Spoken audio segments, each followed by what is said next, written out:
Hello everyone, आप सब कैसे हैं। मैं उम्मीद करता हूं कि बहुत अच्छे होंगे और अपनी पढ़ाई को बहुत अच्छे से कर रहे होंगे। मैं आकाश कुमार बढ़ाना आईसीटी वर्चुअल क्लासरूम में आपका बहुत बहुत स्वागत करता हूं मेरे प्यारे बच्चों। जैसा आपको पता है मेरे प्यारे बच्चों, हमारी आपका जो है 9th क्लास है और 9th क्लास में हम लोग देख रहे हैं ज्योग्राफी लेसन नंबर 4 को। हम लोग देखें, बड़ा इंपॉर्टेंट है हमारा चैप्टर।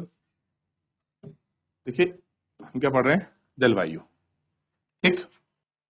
पिछले अध्याय में, 2 अध्यायों में हमने देखा है कि देश की स्थलाकृतियां और अफवाह के बीच हम पढ़ चुके हैं कि किसी क्षेत्र में प्राकृतिक पर्यावरण को समझने के लिए आवश्यक 3 मूलभूत तत्व में से 2 तत्व यही हैं। इस अध्याय में आप तीसरे तत्व यानी कि हमारी वायुमंडलीय अवस्थाओं को के बारे में पढ़ेंगे। दिसंबर में ऊनी वस्त्र क्यों पहनते हैं और मई जून का महीना गर्म और असुविधाजनक क्यों लगता है? बड़ी अजीब बात है ना कि मई हमको दिसंबर में आपका सर्दी लगती है और मई जून के मौसम में हम सोचते हैं कि यार आपको गर्मी लग रही है, असुविधा फील हो रही है, अनकंफर्टेबल। जून व जुलाई में क्यों वर्षा होती होती है? इन सभी प्रश्नों के उत्तर आप इस जलवायु के अध्ययन से ही जानेंगे। जब आप भारत की जलवायु का अध्ययन करेंगे तो ये सारे जुड़े टॉपिक आपको इस चैप्टर में क्लियर हो जाएंगे। ठीक। एक विशाल क्षेत्र में लंबे समय अवधि यानी कि 30 वर्षों से अधिक मौसम की अवस्था या विविधताओं का योग ही जलवायु है। यानी कि किसी स्थान पर अगर कोई जलवायु 30 साल तक या उससे ज्यादा सेम रहती है तो हम कह सकते हैं कि यहाँ पर इस तरह की क्लाइमेट या इस तरह की जलवायु पाई जाती है। कितने साल? 30 या उससे अधिक की स्थिति। मौसम एक विशेष समय पर एक क्षेत्र में वायुमंडल की अवस्था को बताता है।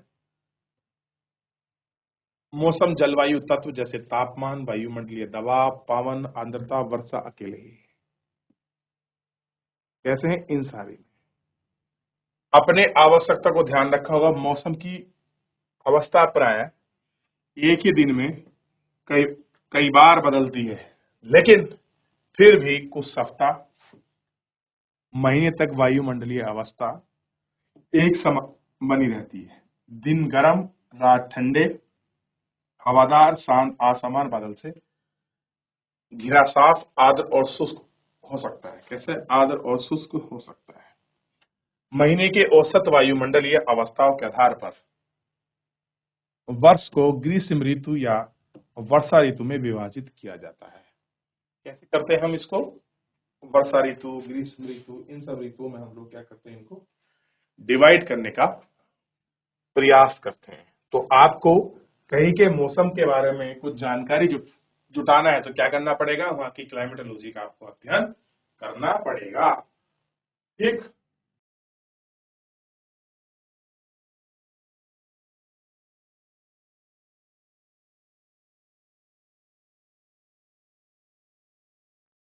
अब कह रहे हैं कि विश्व को अनेक जलवायु प्रदेशों में बांटा गया।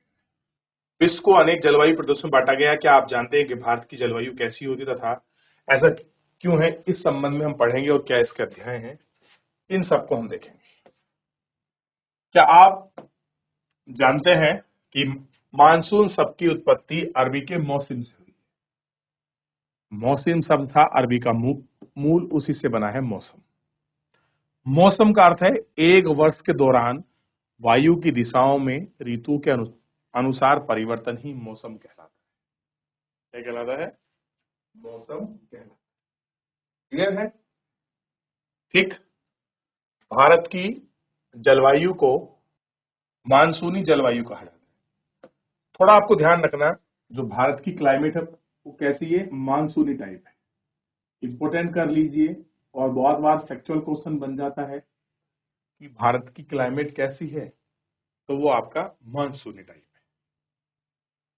है। एशिया में इस प्रकार की जलवायु मुख्यतः दक्षिण और दक्षिण पूर्व में पाई जाती है। एशिया यानी कि एक कॉन्टिनेंटल की बात कर रहा है, जो आपका साउथ रीजन है, और साउथ और तथा साउथ ईस्ट में भी इस प्रकार की मानसूनी वर्षा पाई जाती है। एशिया महाद्वीप की बात कर रहा है, नॉट प्रॉपर इंडिया, एशिया। सामान्य प्रारूप में एक प्रारूप है जो देश की जलवायु अवस्थाओं को स्पष्ट प्रादेशिक विभिन्नता है। इनमें हम 2 महत्वपूर्ण तत्व हैं, एक हम टेम्परेचर को देखेंगे, एक हम वर्षण को देखेंगे। इन सब में टेम्परेचर बड़ा वेरी करता है, और दूसरा है वर्षण, यानी कि कितनी वर्षा हुई है, ये रेनफॉल। दो दो तत्व हैं, एक दूसरे से तथा मौसम के एक दूसरे में, इनमें कई प्रकार की जो है वो आपकी विभिन्नता भी पाई गई है। गर्मियों में राजस्थान के मरुस्थल में कुछ स्थानों का तापमान 50 डिग्री सेंटीग्रेड तक पहुंच जाता है, जबकि जम्मू कश्मीर के पहलगांव का तापमान 20 डिग्री सेंटीग्रेड रहता है। सर्दी में रात में जम्मू कश्मीर में कतरा सेक्टर -45 से संभव हो सकता है, जबकि तिरुवनंतपुरम का ये 22 डिग्री तक हो सकता है। तो अलग अलग टेम्परेचर अलग अलग जगह पर हमको देखने के लिए आपका मिल जाता है। तो ये सब क्या है, तापमान के अनुसार ही। तो ध्यान रखिए, इस पूरे क्लाइमेटोलॉजी में इंपॉर्टेंट क्या है, टेम्परेचर एक इंपॉर्टेंट फैक्टर है, और रेनफॉल, इन दोनों की वजह से ही आपको डाइवर्सिटी और वर्षा का पैटर्न, वहां की क्लाइमेटोलॉजी को समझने में प्रयास करेंगे, आपको मदद मिले इन दो मुद्दों को। फटाक से एक बार देखिए, रिवीजन करिए, कुछ पूछना है तो पूछिए।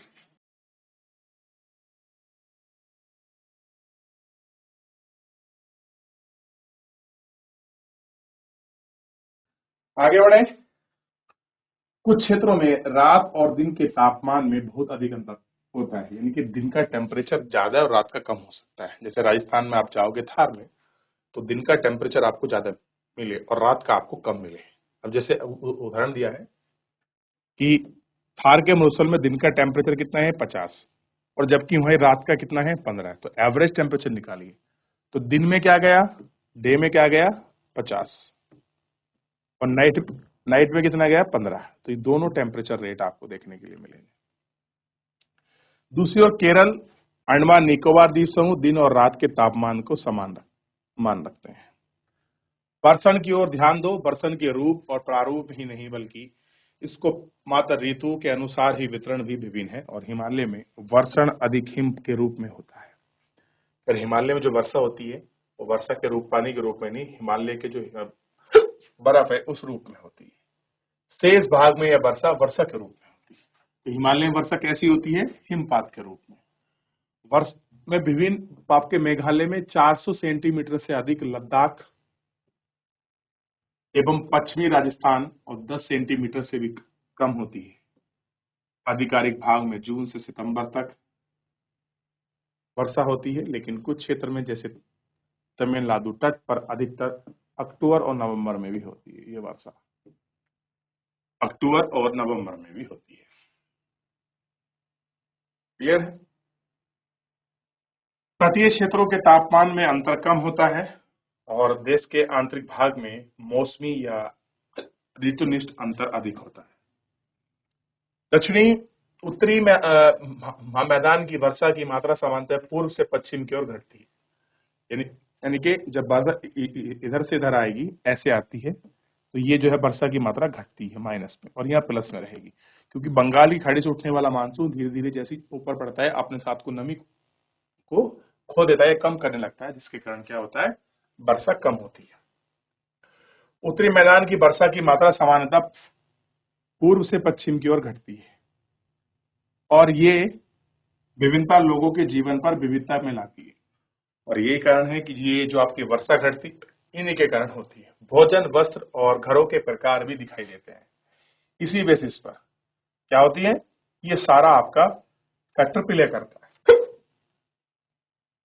राजस्थान में घरों की दीवार मोटी और छत चपटी होती है, क्यों। तराई क्षेत्र, गोवा, मंगलोर के ढाल चढ़ते हैं, छतें होती हैं। असम में कुछ घर बांस और खंभों के बने होते हैं, क्यों, ये पूछने का प्रयास किया गया। देख लिया।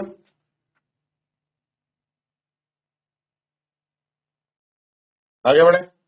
जलवायु नियंत्रण। किसी क्षेत्र की जलवायु को नियंत्रण करने के 6 कारक हैं, 6 इंपोर्टेंट फैक्टर हैं। पहला, अक्षांश, उसका लैटिट्यूड, उसकी तुंगता, ऊंचाई, उसका वायु दाब, एयर प्रेशर, विंड पैटर्न, समुद्र से दूरी, और महासागरीय धारा और उच्चावच के लक्षण, पर्वत है, पठार है, मैदान है, कैसी स्थिति। पृथ्वी की गोलाई के कारण इससे प्राप्त ऊर्जा की मात्रा अक्षांशों के अनुसार अलग अलग है। अब गोलाई है तो उसकी जो सूर्य से हमको ऊर्जा प्राप्त होती है, जिसको हम सौर ऊर्जा कहते हैं, वो अलग अलग है। अब जैसे इक्वेटर पर क्या होती है, हमको सबसे ज्यादा क्या है, सूर्य की ऊर्जा मिलती है। ध्रुवों पर कम मिलती है और 23.5 कर्क रेखा और मकर रेखा के बीच में ही ज्यादा हमको गर्मी महसूस होती है। उसके ऊपर जो है सूर्य की किरणें आपकी तिरछी होने लगती है। क्या होने लगती है? तिरछी होने लगती है। इसके परिणाम स्वरूप तापमान जो है विषुवतीय वृत्त पर ध्रुवों की सामान्य ओर घटता है। यानी कि देखिए, ये हमारी पृथ्वी है, जब हम जीरो से ऊपर की ओर चलेंगे ध्रुवों की ओर, तो क्या होगा, जो तापमान है वो तापमान आपका घटेगा। तापमान क्या होता है? घटता है। ठीक है। और जब हम ध्रुवों से आपका इक्वेटर की तरफ आपका चलते हैं तो क्या होता है, जो तापमान है वो आपका बढ़ता है। कैसा है? तापमान आपका बढ़ता है। ठीक है, ये देखना जरूरी है। जब कोई व्यक्ति वहां पृथ्वी की सतह से ऊंचाई की ओर जाता है तो वायुमंडल सघनता कम हो जाती है, तापमान घटता जाता है और पहाड़ियां गर्म और मौसम ठंडे हो जाते हैं। और किसी भी क्षेत्र में वायु का दाब और तापमान उस क्षेत्र के अक्षांश और ऊंचाई पर भी आपका निर्भर करता है। ठीक इस प्रकार तापमान एवं वर्षा के वितरण को प्रभावित करता है। समुद्र की जलवायु समकारी प्रभाव पड़ता है। जैसे समुद्र से दूरी बढ़ती है उसी उसी प्रकार प्रभाव कम होता है। एक और लोग विषम मौसम अवस्थाओं को महसूस करते हैं और महाद्वीपीय अवस्था में गर्मी अधिक होती है, गर्म और सर्दी में बहुत अधिक ठंडा रहते हैं। महासागरीय धाराएं सब समुद्र तट की ओर आपके चलने वाली हवाओं के साथ तटीय जलवायु को प्रभावित करती हैं। उदाहरण के लिए कोई एक तटीय क्षेत्र जहां पर ठंडी या गर्म जलधारा बहती है, वहां वायु की दिशा में समुद्र तट की ओर वह तट गर्म और ठंडा हो जाएगा। कैसा हो जाएगा वो तट? गर्म और ठंडा आपका हो जाएगा। तो ये सारी चीजें इसमें आपका वैरी करती है। क्लियर है? एक बार देखिए, फिर इसमें आगे बढ़ेंगे हम थोड़ा सा।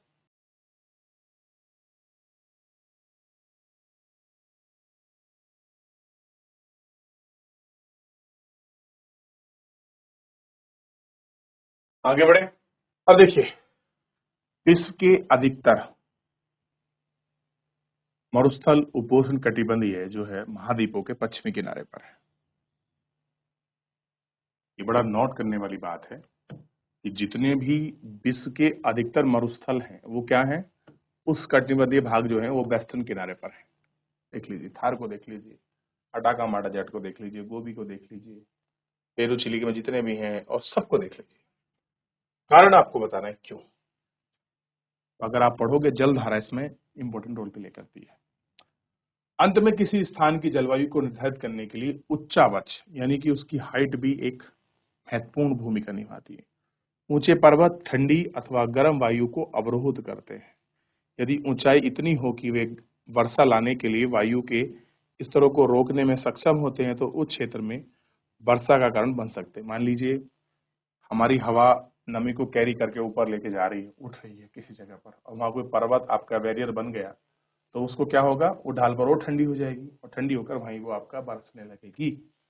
तो पर्वतों के पवन मुखी अभिमुखी ढाल पर अपीछे के सूखे रहते हैं। अब मान लीजिए ये आपका क्या है, पर्वत है। अब हवा यहाँ से लेके चली, अब यहाँ को लेके चलेगी तो चढ़ेगी तो सारी वर्षा क्या कर देगी, इसी क्षेत्र में कर देगी।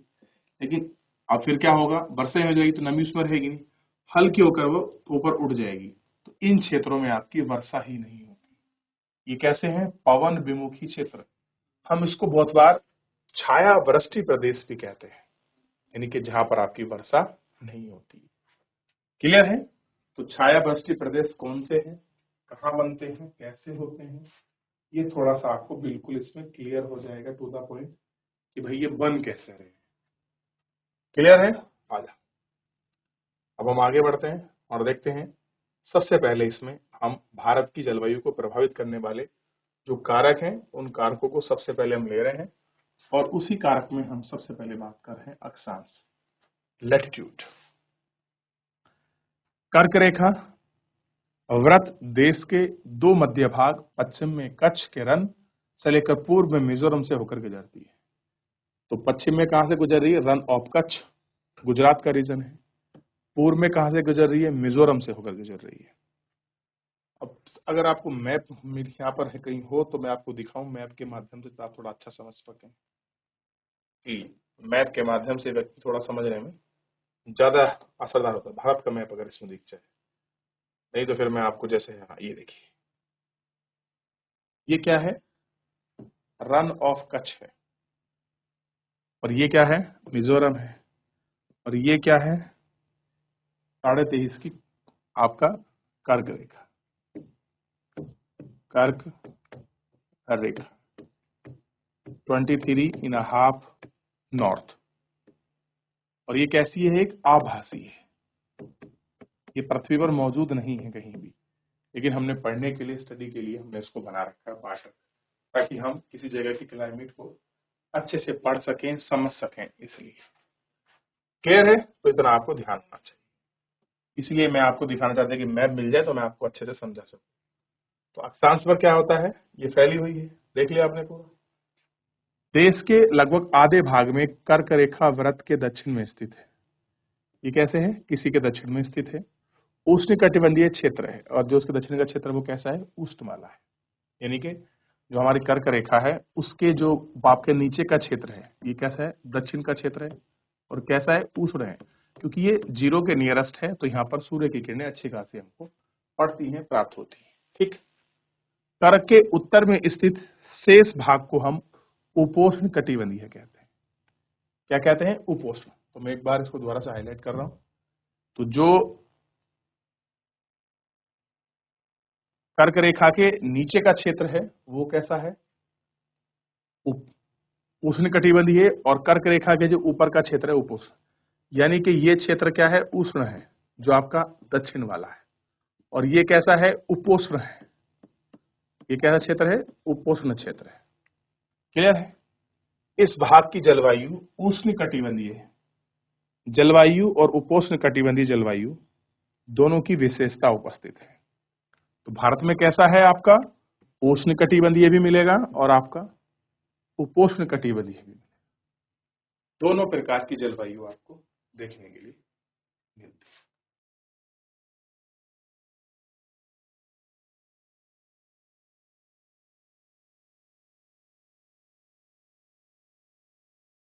क्लियर हुआ आपको? चलिए थोड़ा मैप के माध्यम से मैं आपको समझा देता हूं, कहाँ की बात कर रहे हैं, उष्ण कहां पर होगा, कहां पर उपोष्ण होगा। थोड़ा सा इसको देख लें।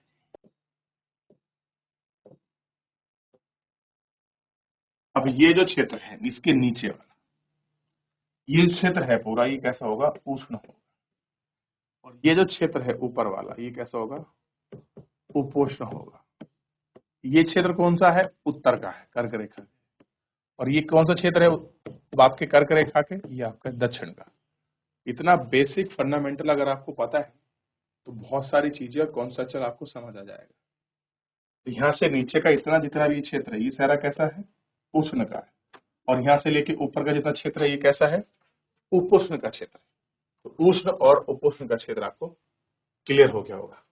फटाफट नजर दौड़ाइए, कहां पर उष्ण है, कहां पर उपोष्ण है, इसको 1 मिनट में देखिए आप।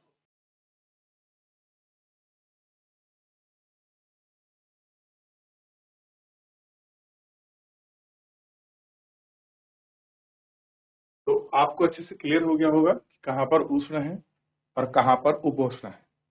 तो ये एक अकेली ऐसी जो है काल्पनिक लाइन है जो डिक्लेरेशन दे रही है कि भाई ये कैसा है? उपोष्ण है, ये उष्ण है। उष्ण क्यों है? क्योंकि यहाँ जीरो लाइन इसके पास में है और यहाँ जीरो लाइन इससे दूर है, और सूर्य की जो आपकी किरणें हैं वो क्या है? वो क्या पड़ रही है? तिरछी पड़ रही है, यहाँ पर सीधी पड़ती है। इस वजह से ये ऐसा फैक्टर आपका हमारे सामने बन रहा है। क्लियर है? ध्यान रहेगा इतना? अच्छा, तो ये तो आपको थोड़ा सा क्लियर हो गया उष्ण उपोष्ण वगैरह में। अब थोड़ा हम इसमें एक इम्पोर्टेंट फैक्टर है जो आपको क्लियर होना चाहिए। हाइट, ऊंचाई बड़ा वेरी करती है।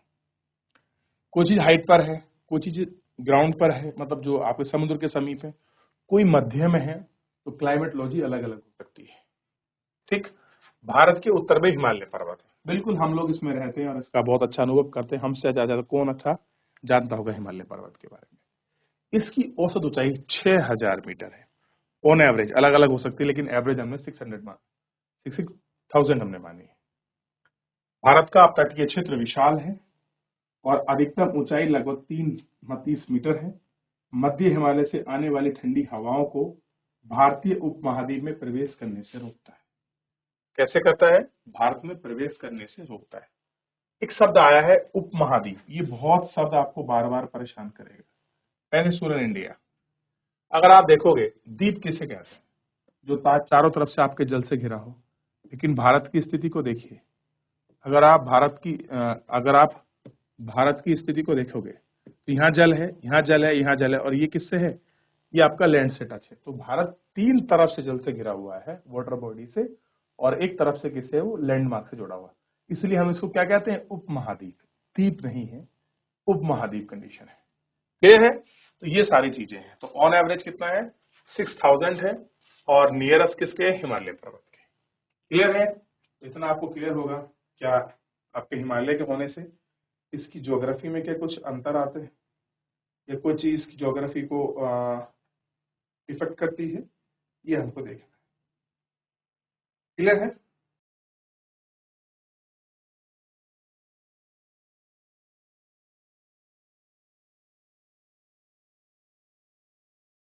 चलिए बढ़िया। पर्वतों के कारण इन क्षेत्रों में मध्य एशिया की तुलना में ठंड कम पड़ती है। भाई मध्य एशिया में जितनी ठंड होती है उतनी ठंड भारत में थोड़ी होती है, क्योंकि जो हवा, ठंडी हवा भारत की तरफ रुक करके आ रही थी, उसके बीच में खड़ा है हिमालय। भाई ये हवा इधर से आ रही थी, कुछ इधर से आ रही थी, और यहाँ खड़ा हिमालय। तो हिमालय क्या करता है? उन ठंडी हवाओं को रोकता है। तो भारत में वो कंडीशन नहीं बनती जो हिमालय में बननी, उधर बननी चाहिए थी, मध्य एशिया वगैरह में। अगर मध्य एशिया में जो कंडीशन बनती, वो भी भारत में बन सकती थी अगर हिमालय ना होता। तो आप मानिए कर्क रेखा तक हम लोग फ्रीज होते, जमे हुए होते। लेकिन अकाले हिमालय पर्वत की होने की वजह से वो ठंडी हवाओं को भारत में प्रवेश नहीं करने देता है। एक इंपॉर्टेंट और फैक्टर है एयर प्रेशर और विंड। हवा का भी एक अपना रुख है। क्लियर है? हवा धरातल पर भी चलती है, ऊपर आसमान में भी चलती है। क्लियर है? और ये आपका डिसाइड करती है कि वर्षा किधर होनी है। ये भी एक इंपॉर्टेंट फैक्टर है। देखिए, भारत में जलवायु संबंधित मौसमी अवस्थाओं में वायुमंडलीय अवस्थाओं का संचरण है, वायु दाब और धरातलीय पवन। ठीक, ऊपरी वायु परिसंरचना, पश्चिमी चक्रीय विक्षोभ और उष्णकटिबंधीय चक्रवात। ये कुछ मुद्दे हैं जिनको हम देख रहे हैं। कैसा है? पश्चिमी चक्रीय विक्षोभ और उष्णकटिबंधीय चक्रवात, ये हमको आपको देख रहे हैं। क्लियर है? और इन पर हम लोग बात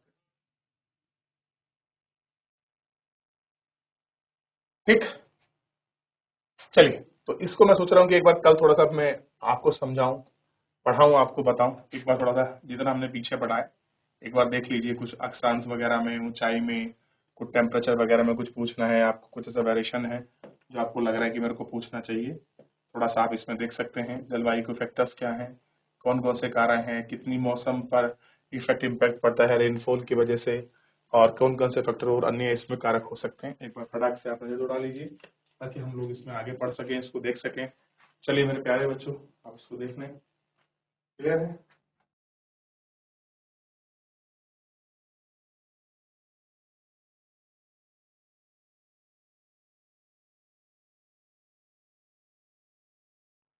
चलिए, तो आई होप कि आप लोगों ने इसको देख लिया होगा, अच्छे से पढ़ लिया होगा। चलिए, देख लिया इतने, या तो कोई पूछना है, कोई डाउट है किसी का, आप एक बार पूछ सकते हैं।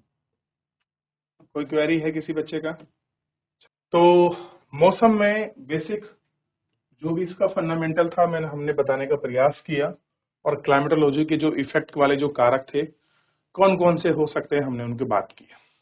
अभी हम लोग 2 को देख चुके हैं। एक हमने जो है लैटिट्यूड अक्षांश को देखा है, और दूसरा हमने हाइट को देखा है। तीसरे पर हम लोग बात करेंगे वायु दाब और मतलब एयर प्रेशर और विंड। आप जानते हैं कि हवा जो है हाई टू लो चलती है। क्लियर है? और उसमें हाई टू लो चलने में भी टेम्परेचर क्या है, इंपॉर्टेंस रोल प्ले करता है। जहां पर टेम्परेचर ज्यादा होगा वहां पर प्रेशर कैसा होगा, कम होगा, और जहां टेम्परेचर कम होगा वहां प्रेशर कैसा होगा, ज्यादा। यानी कि टेम्परेचर प्रेशर का कैसा होता है, व्युत्क्रमानुपाती होता है। क्लियर है, प्रोपोर्शनल होता है। चलिए, तो फिलहाल आज के लिए इतना ही करेंगे, इतना ही मिलेंगे, तो कल इसको आगे कंटिन्यू करेंगे। फिलहाल आज के लिए इतना ही, धन्यवाद।